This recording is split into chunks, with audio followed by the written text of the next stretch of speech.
पहला क्वेश्चन इसमें ले रहे हैं पारतंत्र किसे कहते हैं। तो ये लास्ट वाला पार्ट इसलिए ले रहे हैं कि तुम्हारे पहले वाले से लास्ट वाला समझ में आया, फिर बीच वाले वो आगे आएंगे। तो लास्ट पार्ट नंबर कितना है? 13। पार्ट नंबर कितना है? 13।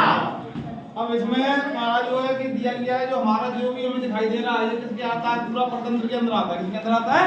परतंत्र। जो भी आप वायुमंडल में देख रहे हो, अब सब एक दूसरे के क्या पूरक हैं। सब एक दूसरे के क्या है? पूरक है। मतलब अगर मान लेते हैं कि एक जीव को जिस चीज की आवश्यकता है तो उसके लिए कोई दूसरा जीव के लिए दूसरी चीज की आवश्यकता है, तो सभी क्या होगा? एक दूसरे के पूरक होगा। अगर नहीं होंगे, एक भी जीव कम पड़ जाएगा तो प्रकृति का बैलेंस क्या हो जाएगा? बिगड़ जाएगा। देखें इधर कि सबसे पहले उल्टा पिरामिड कौन सा है? पिरामिड कितने प्रकार के होते हैं? 2 प्रकार के, एक सीधा पिरामिड, एक उल्टा पिरामिड। तो ये कौन सा पिरामिड है? उल्टा पिरामिड। ये कभी खत्म नहीं होगा, जितना बढ़ाओगे बढ़ता जाएगा। नहीं कि अगर वो सीधा पिरामिड, ये कौन सा पिरामिड है? सीधा। ये सीधा पिरामिड यहाँ पे खत्म हो गया, यहाँ से आगे तो नहीं बढ़ेगा, और यहाँ से शुरुआत इसकी हुई है। बात समझ में आ गई? तो इसलिए इसे दर्शाया गया उल्टा पिरामिड से भी दर्शा सकते हैं। लेकिन आप अभी इस चक्र से समझें, परतंत्र का जो चक्र है उस चक्र को समझें। तो पहले सबसे पहले पृथ्वी पे क्या है? पूरे घास, पेड़ और पौधे, जिनसे क्या मिलती है? ऑक्सीजन। क्या मिल रही है? ऑक्सीजन। और ईंधन, विभिन्न प्रकार की और औषधियां भी मिलती हैं। अगर मान लो कि ज्यादा घास हो जाए, पूरे एरिया में घास ही घास हो जाए, पेड़ पौधे हो जाए, तब क्या होगा? प्रकृति का संतुलन क्या हो जाएगा? बिगड़ जाएगा। तो उसको कम करने के लिए प्रकृति ने कौन से जीव बनाए? शाकाहारी जीव। कौन से बनाए? गाय, भैंस, बैल, बकरी, खरगोश, जितने भी जीव हैं जो घास खाकर ही अपना काम चलाते हैं, उन्हें क्या कहते हैं? शाकाहारी। अब उदाहरण के लिए एक ले लिया खरगोश। क्या ले लिया? खरगोश। अब खरगोश ने क्या किया कि जो भी घास है, जितनी भी घास है, उस घास को क्या करेगा? खाने का काम करेगा। और जब जिराफ वगैरह जितने जानवर है, हाथी, ये जो बड़े बड़े पेड़ हैं उनको खाने का कार्य करते हैं। तो इससे क्या होता है? संतुलन प्रकृति में बना रहता है। किसका बना रहेगा? घास और पेड़ पौधों का। अगर मान लो कि अब शाकाहारी जीव ज्यादा हो गए, अब ज्यादा हो जाएंगे तो ये ज्यादा पेड़ पौधों को नष्ट करेंगे, ज्यादा घास को नष्ट करेंगे। तो इनको भी कितना रहना चाहिए? प्रकृति के अनुसार ही रहना चाहिए, इनकी भी मात्रा ज्यादा नहीं होनी चाहिए। तो क्या करेंगे? इनको खाने के लिए कौन बना दिया गया? मांसाहारी, छोटे मांसाहारी। ऐसे छोटे मांसाहारी जो कि शाकाहारी के ऊपर ही डिपेंड रहते हैं। जैसे उदाहरण के लिए कुत्ता, गीदड़, बिल्ली, ये शाकाहारी मांसाहारी दोनों में आते हैं। ये सब किसके अंदर आ गए? मांसाहारी के अंदर। अब ये क्या करते हैं कि इन्होंने मान लो किसको? छोटे छोटे शाकाहारियों को खाना शुरू कर दिया। अब मान लो हाथी है, तो हाथी को गीदड़ खा जाएगा क्या? तो हाथी को खाने के लिए शेर है? तो है तो कहीं ना कहीं, मतलब एक जगह प्रकृति ने क्या किया? अपना संतुलन बनाया है। अब इनको खाने के लिए छोटे मांसाहारी है, उनको खाने के लिए बड़े मांसाहारी बैठे हुए हैं। मान लेते हैं जो भी अपने गीदड़ वगैरह, ये जो जंगली जानवर है छोटे छोटे, उनको कौन खा गया? चीता। कौन खा गया? चीता। अब ये अगर ज्यादा हो जाएंगे, चीता भी ज्यादा हो जाएंगे, तब क्या हुआ? ये छोटे मांसाहारी, तो ये छोटे मांसाहारी को भी खा लेते हैं और शाकाहारी को भी खा लेते हैं। दोनों को खाते हैं। मांसाहारी जी तो छोटे मांसाहारी सिर्फ शाकाहारी को ही खा पाएंगे, लेकिन इनसे बड़े मांसाहारी क्या करेंगे? मांसाहारी को भी खाएंगे और शाकाहारी को भी खाएंगे। अगर इनकी ज्यादा जनसंख्या हो गई, तब सबसे ज्यादा बुरा असर किसके ऊपर पड़ेगा? शाकाहारियों के ऊपर। सबसे ज्यादा शाकाहारियों के ऊपर। तो इनको भी खाने के लिए कौन आ गया? शेर आ गया। अब शेर इनको भी खाने के लिए आ गया। अब एक दिन शेर भी मरेगा। मरेगा कि नहीं मरेगा? जब शेर मरेगा तो शेर मरने के बाद शेर को भी कोई खाएगा। तो शेर कौन खाएगा? कीड़े मकोड़े या सूक्ष्म जीव। कीड़े मकोड़े या सूक्ष्म जीव। देखना, जब भी कोई पशु मर जाता है तो मरने के बाद में उसमें सड़न उत्पन्न हो जाती है। सड़न उत्पन्न हो जाती है। जब सड़न उत्पन्न होती है तो उसके अंदर क्या पड़ जाते हैं? कीड़े पड़ जाते हैं। वो कीड़े धीरे धीरे क्या कर देते हैं? शरीर को नष्ट कर देते हैं और वापस उसका शरीर किसमें मिल जाता है? मिट्टी में। और फिर क्या होने लगता है उस जगह पे? क्या होने लगा? घास को भी उगने के लिए किसकी आवश्यकता है? खाद की। मिट्टी में खाद पानी से होना चाहिए, खाद की आवश्यकता है। तो ये किसमें चला गया? बात समझ में आ गई? तो इसे कहते हैं परतंत्र। अब लिखेंगे कैसे वो देखें। परतंत्र किसे कहते हैं? इनमें से क्वेश्चन 13 नंबर का कोई ना कोई एक आएगा, पक्का आएगा, ठीक है।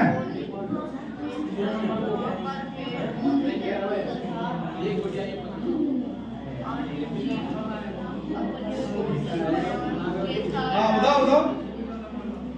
वह तंत्र जो सजीवों एवं निर्जीवों के आंतरिक संबंधों के कारण उत्पन्न एवं विकसित होता है उसे परतंत्र। बात समझ में आ गई? जिसमें मतलब सजीव और निर्जीव। सजीव को हो गए जिनमें जान है, निर्जीव कौन हो गए? पेड़ पौधे घास आदि क्या हो गए? निर्जीव। इन दोनों में जो आंतरिक का मतलब अंदर से मिलाव आंतरिक संबंध है, उसी संबंध के कारण क्या बनेगा? पारतंत्र। समझ में आ गया? ऐसा कोई चीज समझ में नहीं आ रहा, समझ में आया? आगे बढ़े फिर। अब आ जाओ अपन किस पे? आवर्धन को परिभाषित कीजिए।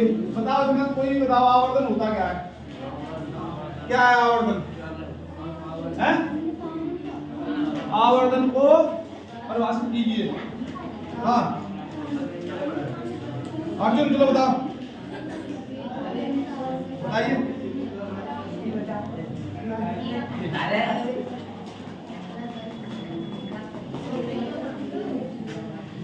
सुनो अभी। किसी प्रकाशिक युक्ति द्वारा, किसके द्वारा? प्रकाशिक युक्ति द्वारा आवर्धन वह अपेक्षित विस्तार है जिसमें ज्ञात होता है कि उस युक्ति द्वारा बना बिंब की अपेक्षा कितना गुना आवर्धन, अर्थात इसका जो सूत्र है प्रतिबिंब की लंबाई, जिसे लंबाई का मतलब इंग्लिश में हाइट, इससे दर्शाया है ऐसे, और उसके बाद में आवर्धन बिंब की लंबाई। तो प्रतिबिंब की लंबाई और बिंब की लंबाई ये दोनों का क्या हो गया? सूत्र हो गया। बात समझ में? क्या हो गया? सूत्र। अगर इसका सूत्र पूछते तो सूत्र लिखा जाएगा, परिभाषा पूछते तो परिभाषा लिखी जाएगी। अगला प्रश्न आपका, विद्युत लैंपों के तंतुओं के निष्कर्षण में एकमात्र टंगस्टन की उपयोग क्यों किया जाता है?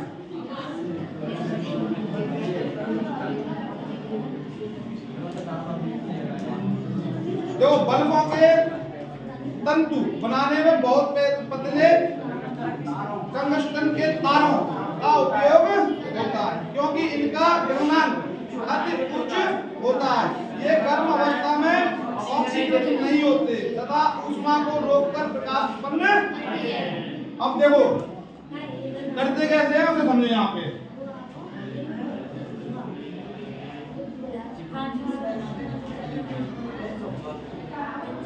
ये बल्ब हो गया,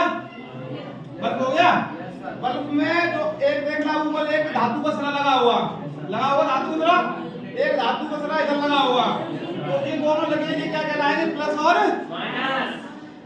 प्लस माइनस का मतलब क्या हुआ? जो आपके जितने भी तार लगाए जाते हैं तो एक अर्थिंग आती है और एक सीधा क्या आ रहा है? फेस आ रहा है। तो जो अर्थिंग आ रही है वो क्या हो गया? माइनस, और जो फेस आ रहा है वो क्या हो गया? तो करंट यहाँ से इनके अंदर जाने लगा। अब ये किसी तार से जॉइंट है, फिर देखना यहाँ पे ऐसे करके दो आपके अन्य तार लगे होंगे, लगे रहते हैं, बिल्कुल पतले पतले लगे रहते हैं। ये सिर्फ किसके लिए? करंट पहुंचाने के लिए। ये किसके लिए है? इनका और कोई मकसद नहीं है। अब ये क्या करते हैं? जो विद्युत है, विद्युत को क्या है? विद्युत को यहाँ से विद्युत इन्होंने यहाँ तक पहुंचा दी।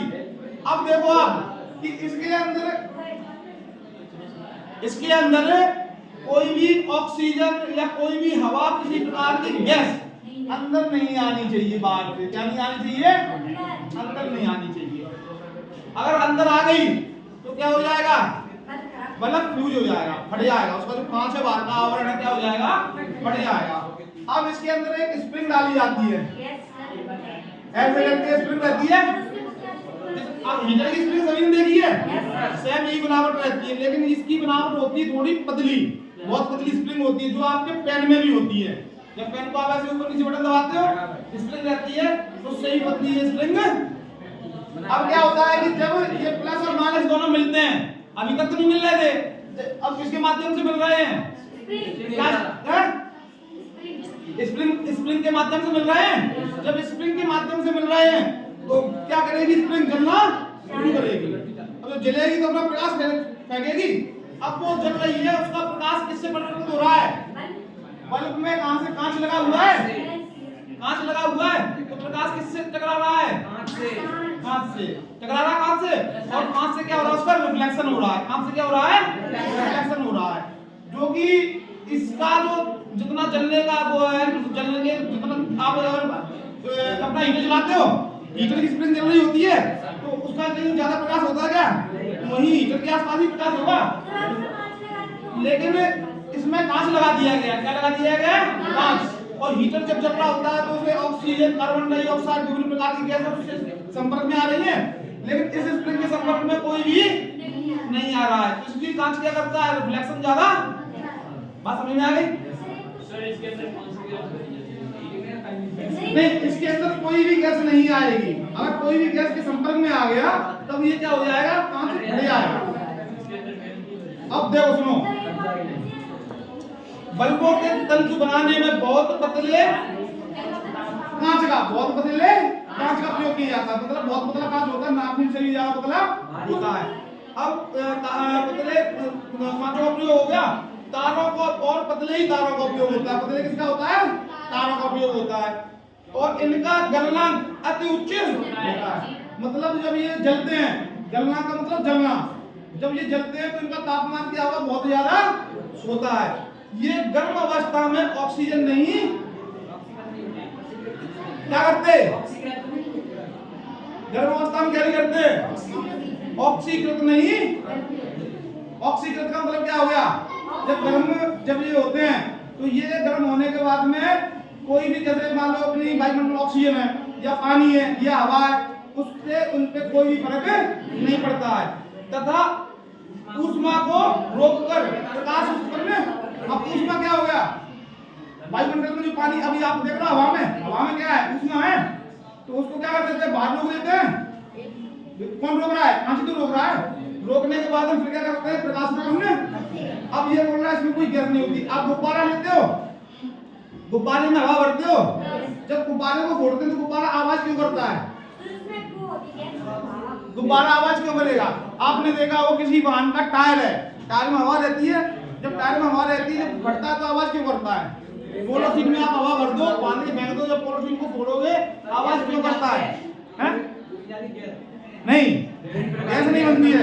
हमारा जो वायुमंडल है, देखो जो हमारा वायुमंडल है वो किससे बना हुआ है? विभिन्न प्रकार की गैसों से। हमारे अभी सभी आसपास देखो CO2 को दिखाई दे रही है क्या? कार्बन डाइऑक्साइड दिखाई दे रही? O2 आपको दिखाई दे रही है? O2 है तो हम सभी सांस ले रहे हैं। तो जब ये दो गैसें हैं तो इसके बाद में अन्य भी गैसें हैं, अन्य प्रकार की भी गैसें हैं कि नहीं है? हैं? अब क्या करते हैं? जब हम इसके अंदर भरेंगे, मान लेते हैं इसे क्या मान लेते हैं?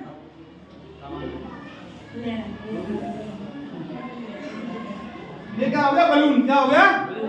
बलून। अब बलून में जब हमने उसमें हवा भर दी तो मान लेते हैं उसमें हवा आपने जो भरी वो हवा गैस कौन सी होगी? Nitrogen gas. कौन सी भर दी? नाइट्रोजन। अब इसमें आपने नाइट्रोजन भर दिया गया नहीं। अब जब ये फटेगा तो इसके अंदर जो जगह है, अब ये इतनी जगह इसमें वायुमंडल में घेर रखी है, जब ये इतना चौड़ा हो गया तो उसने जितनी भी जगह उसकी उसने जगह घेर ली। अब उस जगह पे क्या नहीं है?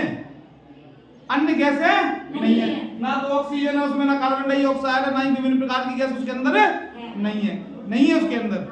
जैसे टायर में हवा भरती तो हवा ही है और कोई तो गैस नहीं है। अब जब ये फटेगा तो जो बाहरी गैसें हैं, जो बाहर इसकी गैसें घूम रही हैं बाहर वायुमंडल में गैसें घूम रही हैं, अब उस जगह को भरने के लिए क्या करेंगे? जैसे देखो ये दोनों हाथ हैं, अब जब दोनों हाथ में अभी कोई आवाज आ रही है क्या? क्यों नहीं आ रही? क्योंकि अभी टकरा नहीं रहे। टकरा तो नहीं रहे, जब ये टकराएंगे तो आवाज आएगी। ऐसे ही क्या करते हैं? बैलून फटा तो जितनी भी गैस है, जितनी भी गैसें आपस में आके क्या करेंगी? टकराएंगी। उनकी आवाज आती है। किसकी आवाज आएगी? गैसों के टकराव की आवाज आती है। अब आपने बलून में कोई लगा रखा, कुछ फोड़ने के बाद कहीं आवाज आए, बलून कोई धातु है तो आवाज तो आ रही है, टायर फटने की आवाज आ रही है। तो उनका आवाज आने का कारण क्या है कि सभी गैसें आगे आपस में टकराती हैं, इससे आवाज उत्पन्न, यही बोला। अगला क्वेश्चन कौन सा है? हाँ,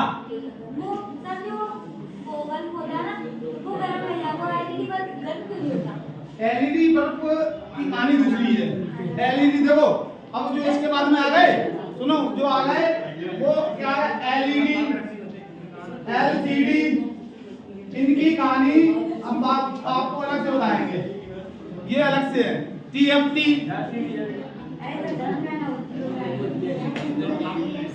ठीक है। अब आओ अगला प्रश्न। अगला प्रश्न कौन सा है? 4 नंबर। वायु में जलाने से पूर्व मैग्नीशियम रिबन को साफ क्यों करना चाहिए? तो मैग्नीशियम रिबन होता क्या है?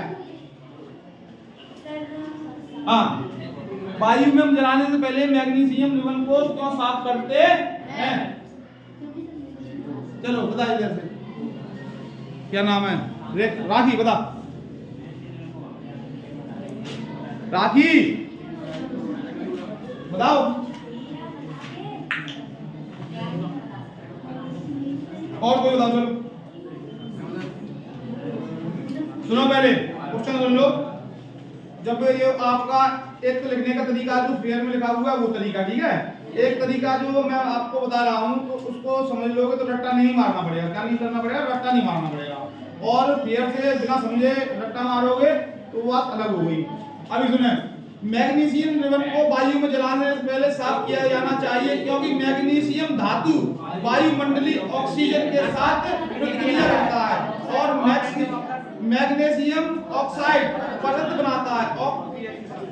ऑक्सीजन के साथ आगे की प्रक्रिया को रोकने के लिए मैग्नीशियम ऑक्साइड की परत को हटाकर रिबन को साफ करना। अब जो आपका मैग्नीशियम है वो क्या करता है? जो वायुमंडल में किसके संपर्क में आता है? वायुमंडल में जब ऑक्सीजन के, वायुमंडल में ऑक्सीजन है, जब उसके संपर्क में आता है तब क्या करता है? क्या बनाता है? उसके ऊपर परत बना लेता है। जैसे लोहा वायुमंडल में जब उसके ऊपर पेंट नहीं करोगे, किसके संपर्क में आया? नमी के में। नमी में आने के बाद क्या उसके ऊपर जमने शुरू हो जाती है, जंग शुरू हो जाती है। तो अब इसके ऊपर क्या, जो आपका मैग्नीशियम रिबन है, इसके ऊपर कौन क्या जमेगा? क्या जमेगा? कौन सी परत जमेगी? किसकी? किसकी? ऑक्साइड। और दूसरी एक और चीज है, इसे इसलिए और साफ करते हैं कि एक तो परत जम गई ऑक्साइड की, दूसरा इसके ऊपर धूल और मिट्टी भी जम जाती है। तो धूल मिट्टी को भी साफ करने के लिए इसकी क्या करते हैं? सफाई। अब किसे समझ में नहीं आया? 9th वाले समझ में आया? अगला क्वेश्चन है, दक्षिण हस्त अमुष्ट नियम क्या है? इसे याद किसको कौन सुना देगा? हाँ बोलो।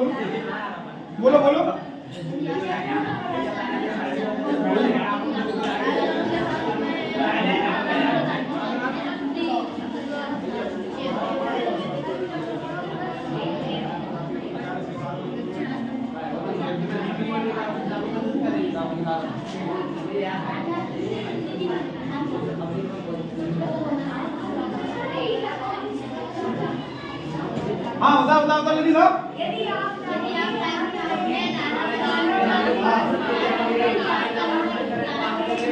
यदि आप दाएं हाथ हो गया, अब मान लेते हैं, देखो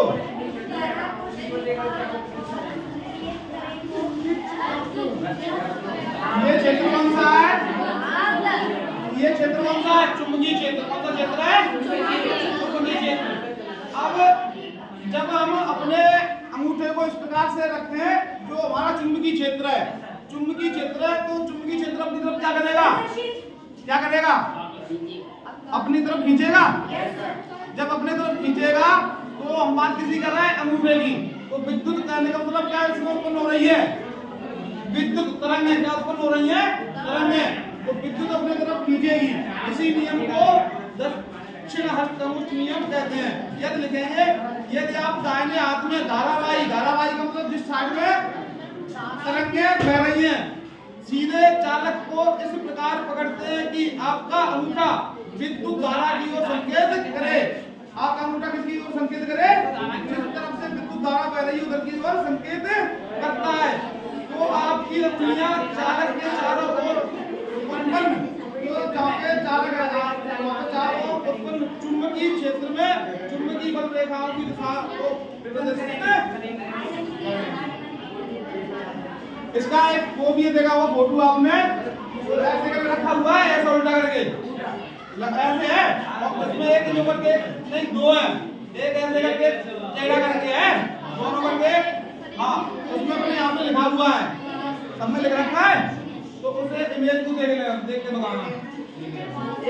अगला है सोलर कुकर के उपयोग से क्या लाभ है? आवाज किसके लिए मिला? सोलर कुकर किसको नहीं मिला है? टेंथ में नहीं मिला, वो यहाँ से देख लेना। सोलर कुकर, सुनो, सोलर कुकर का इस्तेमाल देखो। सबसे पहले कुकर आपने देखा है, सभी घर में कुकर है। अब कुकर क्या करते हैं? कुकर में जब खाना बनाते हैं तो या तो बनाएंगे किस पे? चूल्हे के ऊपर या गैस के ऊपर। तो दोनों अगर चूल्हे के ऊपर बनाएंगे तो कार्बन डाइऑक्साइड गैस निकलेगी। और उसके बाद में जब हम सोलर कुकर, सोलर का मतलब सूर्य की रोशनी से जो खाना बन रहा है, तो उसमें क्या नहीं निकलेगा? कार्बन डाइऑक्साइड नहीं निकलेगी। इसलिए ये उपयोगी। अब देखें कैसे सोलर कुकर का इस्तेमाल करने से प्रदूषण नहीं होता है। इससे बने भोजन में पोषक तत्व नहीं होते हैं। सोलर कुकर का इस्तेमाल करना आसान है। सोलर कुकर का इस्तेमाल करने के लिए सौर ऊर्जा के लिए कोई भुगतान नहीं करना। अब देखो, अगर आप गैस का एलपीजी गैस का उपयोग करोगे तो एलपीजी गैस का भुगतान करोगे, ईंधन लेके आओ तो ईंधन का भुगतान करोगे। लेकिन सोलर कुकर एक बार ले आए तो वापस सूर्य की रोशनी के लिए किसी को भुगतान करना पड़ता है क्या? एक बार लाए, काम खत्म। बात समझ में आ गई? तो पहला कारण है कि ये प्रदूषण नहीं फैलाता है। दूसरा कारण है कि इसमें इसका जो उपयोग है वो क्या है? सस्ता है। अम्ल एवं क्षार में अंतर स्पष्ट कीजिए। अम्ल और क्षार होते क्या है? अम्ल और क्षार होते क्या है? एक आया अम्ल क्षार। अम्ल की परिभाषा होता है, चलो आप बताओ। बताओ। कोई बात नहीं, आप बताओ।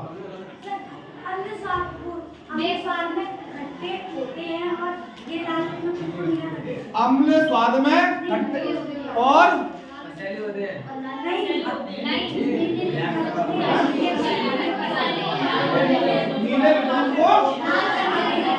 नीले लिटमस पत्र को लाल कर देते हैं। बात समझ में आ गई? क्षार कैसे होते हैं? बात समझ में आ गई? जब इनमें अंतर लिखेंगे तो देखो, अभी अंतर लिखेंगे तो अंतर में कैसे लिखेंगे ये देखें। अम्ल स्वाद में खट्टे होते हैं। कैसे होते हैं? अम्ल स्वाद में खट्टे होते हैं। क्षार स्वाद में कसैले एवं तीखे होते हैं। अम्ल ये नीले लिटमस को लाल कर देते हैं। नीले लिटमस को कैसा कर देंगे? लाल। और क्षार लाल लिटमस को कैसा कर देंगे? और उसके बाद में अम्ल ये जली विलयन में हाइड्रोनियम आयन H3O+ देते हैं। क्या देंगे? H3O+ देंगे। उसके बाद में जो क्षार है ये जली विलयन में हाइड्रोजन आयन OH देते हैं, -OH देते हैं। अब आता है इनका pH मान 7 होता है। किसका pH मान 7 है? इनका pH मान 7 होता है और क्षार का pH मान 7 से अधिक होता है। तो pH मान मैंने आपको बताया था, pH मान क्या है? नापने की एक स्केल है। नापने का एक स्केल है। तो क्षार का इसका pH मान अम्ल का कितना होगा? 7 या इससे नीचे, और क्षार का 7 या इससे अधिक। अगला last question, plaster of Paris के उपयोग लिए। तो पहले इसका उपयोग किया जाता है जब भी कोई चिकित्सा विधि में जब किसी का हाथ पैर या कोई हड्डी टूट जाए तो उसमें प्लास्टर के लिए उपयोग और दूसरा टॉयज खिलौने बनाने के लिए भी किया जाता है और सजावट के बर्तन बनाने के लिए भी किया जाता है। बात समझ में आ गई? अब इनमें से कोई अगर कुछ समझ में नहीं आया हो तो क्या आ गया? इसलिए गया कि लंच हो गया इसलिए समझ में आ गया है।